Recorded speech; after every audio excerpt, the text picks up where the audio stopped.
ನನ್ನ ತಿಳುವಳಿಕೆ ಪ್ರಕಾರ 65ರಿಂದ ಶಾಲಾ ಕಾಲೇಜುಗಳಲ್ಲಿ ಸಮವಸ್ತ್ರ ಇದೆ. ಆಯಾ ಶಾಲಾ ಕಾಲೇಜುಗಳಲ್ಲಿ ವಸ್ತ್ರ ಸಂಹಿತೆಯನ್ನು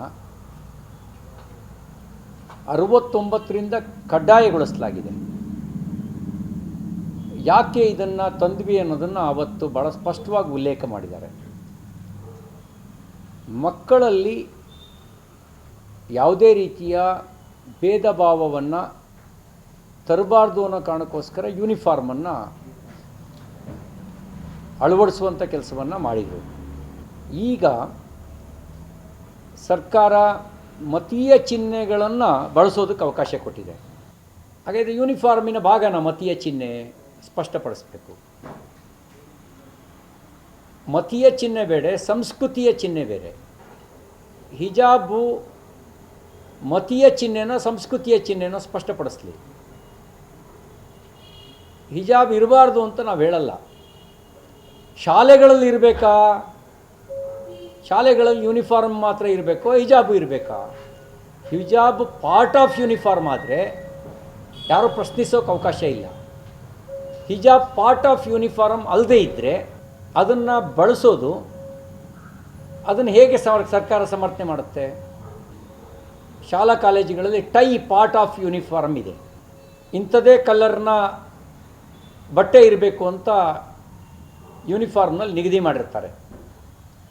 ಹಾಫ್ ತೋಳಿರಬೇಕೋ, ಫುಲ್ ತೋಳಿರಬೇಕೋ, ಸ್ಕರ್ಟ್ ಇರಬೇಕೋ,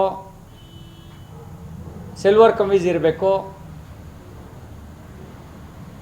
ಸೀರೆ ಇರಬೇಕೋ, ಇದನ್ನು ಆಯಾ ಶಾಲಾ ಕಾಲೇಜುಗಳು ಯೂನಿಫಾರ್ಮ್ ನಿಗದಿ ಮಾಡಿರ್ತವೆ. ಯಾವ ಕಲರ್ ಇರಬೇಕು, ಬಾರ್ಡ್ರ್ ಹೇಗಿರಬೇಕು ಅಂತ. ಅಲ್ಲಿ ಹಿಜಾಬ್ ಪಾರ್ಟ್ ಆಫ್ ಯೂನಿಫಾರ್ಮ್ ಆಗಿದ್ದರೆ ಯಾರು ಪ್ರಶ್ನೆ ಮಾಡುವಂತಿಲ್ಲ. ಹಿಜಾಬ್ ಪಾರ್ಟ್ ಆಫ್ ಯೂನಿಫಾರ್ಮ್ ಅಲ್ಲದೇ ಇದ್ದರೆ ಸರ್ಕಾರ ಏನು ಹೇಳುತ್ತೆ ಈ ವಿಷಯದಲ್ಲಿ ಬೇಕು? ಮತ್ತು ನೀವು ಕೇಸರಿ ಧಾರ್ಮಿಕ ಚಿಹ್ನೆ ಅಲ್ಲ ಅಂತ ಹೇಳುವ ಅಧಿಕಾರ ನಿಮ್ಗೆ ಯಾರು ಕೊಟ್ಟವರು? ನೀವೇನು ಧಾರ್ಮಿಕ ಪಂಡಿತರ? ನೀವು ಹಿಜಾಬ್ಗೆ ಅನುಮತಿ ಕೊಟ್ಟು ಕೇಸರಿಗೆ ಅನುಮತಿ ಕೊಡಲ್ಲ ಅನ್ನೋದ್ರ ಅರ್ಥ ಏನು? ಯಾರಾದರೂ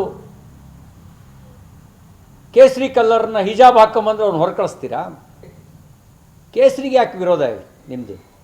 ನೀವು ಯಾವುದನ್ನಾರು ಹಾಕಬನ್ನಿ, ಕೇಸರಿನಾರು ಹಾಕಬನ್ನಿ, ಹಸಿರುನಾರು ಹಾಕಬನ್ನಿ, ನೀಲಿನಾರು ಹಾಕಬನ್ನಿ, ಬಿಳಿನಾರು ಹಾಕಬನ್ನಿ ಅಂತ ಹೇಳಿದರೆ ಸರ್ಕಾರ ಯಾವುದೇ ಬಣ್ಣದ ಬಗ್ಗೆ ದ್ವೇಷವನ್ನು ಹೊಂದಿಲ್ಲ ಅಂತ ಆಗುತ್ತೆ. ನೀವು ಕೇಸರಿ ಧಾರ್ಮಿಕ ಚಿಹ್ನೆ ಅಲ್ಲ ಅಂತ ಅನ್ನೋದಕ್ಕೆ ನೀವೇನು ಧಾರ್ಮಿಕ ಪಂಡಿತರ? ನಮ್ಮ ಮಠಾಧಿಪತಿಗಳು ಬಳಸೋದು ಕೇಸರಿನೇ. ನಾಳೆ ಶಬರಿಮಲೆ ಮಾಲೆ ಹಾಕ್ತಾರಪ್ಪ, ದತ್ತ ಮಾಲೆ ಹಾಕ್ತಾರೆ. ಅವ್ರನ್ನ ಹೊರಗಿಡ್ತೀರಾ ನೀವು ಕೇಸರಿ ಹಾಕ ಬಂದಿದ್ದೀವಿ ಅಂತ? ಅಂದರೆ ಈ ನೀತಿ ನನಗನ್ಸುತ್ತೆ ನಿಮ್ಮ ಶಾಲಾ ಯೂನಿಫಾರ್ಮಿಗೆ ತಕ್ಕ ನೀತಿ ಅಲ್ಲ ಅಂತ ಅನ್ನಿಸ್ತಾ ಇದೆ. ಯೂನಿಫಾರ್ಮನ್ನು ಯೂನಿಫಾರ್ಮ್ ಅದಲ್ಲಿ ನೀವು ಹಿಂದೂ ಮುಸ್ಲಿಂ ಕ್ರೈಸ್ತ ಏನೂ ನೋಡಬೇಡಿ. ಆ ಶಾಲೆಯಲ್ಲಿ ಏನು ಯೂನಿಫಾರ್ಮ್ ಇದೆ ಅದನ್ನು ಪಾಲಿಸಬೇಕು ಅಂತ ಹೇಳಿ. ಹಿಜಾಬ್ ಪಾರ್ಟ್ ಆಫ್ ಯೂನಿಫಾರ್ಮ್ ಆಗಿದ್ದರೆ ಹಾಕಬರಲಿ. ಪಾರ್ಟ್ ಆಫ್ ಯೂನಿಫಾರ್ಮ್ ಅಲ್ಲದೇ ಇದ್ದರೆ ಹಾಕಬಾರ್ದು.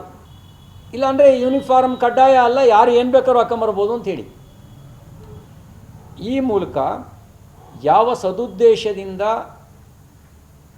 60ರ ದಶಕದಲ್ಲಿ ಶಾಲಾ ಕಾಲೇಜುಗಳಿಗೆ ಯೂನಿಫಾರ್ಮನ್ನು ಅಳವಡಿಸಲಾಯಿತೋ ಆ ಪದ್ಧತಿಗೆ ಈಗಿನ ಕಾಂಗ್ರೆಸ್ ಸರ್ಕಾರ ತಿಲಾಂಜಲಿ ಹಾಕ್ತಾ ಇದೆ.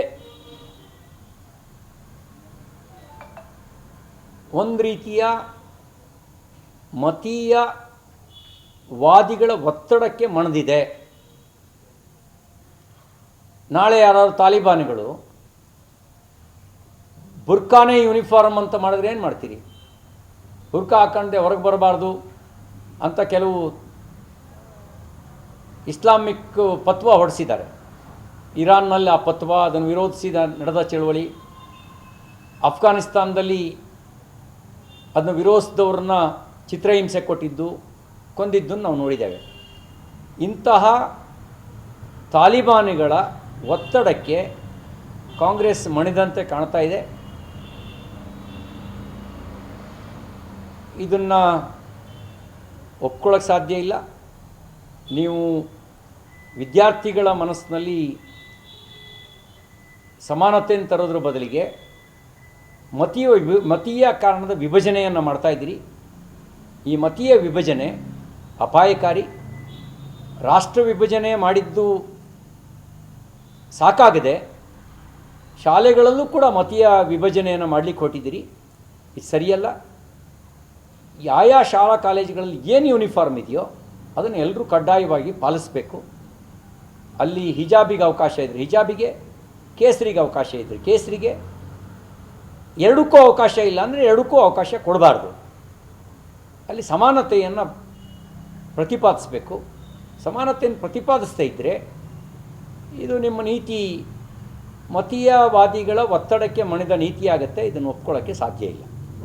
ಇನ್ನಷ್ಟು ಹೆಚ್ಚಿನ ಮಾಹಿತಿಗಾಗಿ ಸಪ್ತರ್ಷಿ ಟಿವಿ ಕನ್ನಡ ಯೂಟ್ಯೂಬ್ ಚಾನೆಲ್ ಅನ್ನು ಸಬ್ಸ್ಕ್ರೈಬ್ ಮಾಡಿಕೊಳ್ಳಿ.